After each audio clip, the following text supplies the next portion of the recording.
One of the biggest challenges, at least in my life, in moments where I have opportunities to share my testimony, has been that there's so many experiences and different storylines within my life that have led me to my faith and that have helped me arrive at this place. That it's really hard to go through your memory banks in 10 seconds and figure out the highest impact material in order to share with this person. Probably the biggest one is selfishness on my part and not wanting to take the time to share my faith with someone that is just sitting next to me. I mean, it's probably more just selfishness and lack of interest in people's lives. I think early on in my faith, I just didn't know the answers. I didn't know how to share it. It's a free gift. It's a personal relationship. It's also something that we're supposed to continue in and not just sit and rest in. So there's just a lot of unawareness of actually what God said and how to share that.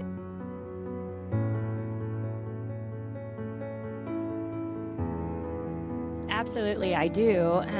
I just feel like it takes time for me to explain my experience with God, and I want to make sure that I have, that it's the right setting.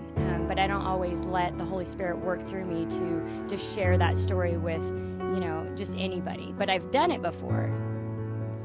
For me, I really do feel like there's been things that have happened in my life that have allowed me to share my faith with people that wouldn't necessarily. I've had opportunities, even at work, where people have been in front of me and just have been struggling or going through things that I've gone through in the past, and it's really opened up the door for me just to share my experience and the fact that the only way I was able to deal with it was with the strength of Jesus Christ. And so it's actually opened that up. So my life, I've gone through things that I didn't enjoy at the time, but have really allowed me to share.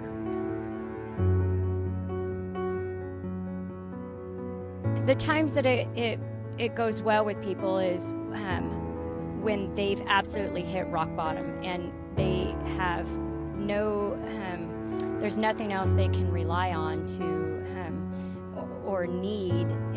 It's not anything that can provide them that the replacement of God. And so just investing time in people's lives, knowing when they get to that breaking point, that's the most effective. That's when they're going to listen to, who God is and what He can do for them.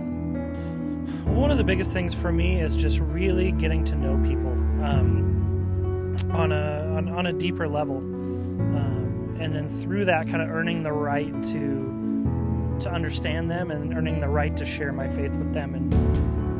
And then, like I said, before, there have been opportunities where I've been able to share my testimony, things I've gone through, as people are going through that themselves, and really just be able to show them Jesus Christ through that. So that's, for me, been the biggest thing, is just trying to love people, especially those that maybe most people don't normally love, and they're not used to it, and just kind of build those relationships, and then earning that right to share my faith. I think it's on us. I mean, if you read 1 Peter 3:15, we always need to be ready to give that account of the hope that is within us. So that's a challenge to us that He's given us. And I hope that coming out of this conference, that we can walk away feeling much more confident about what we're going to say the next time we get approached, and get that opportunity to really share with somebody why life is so different when you have Jesus.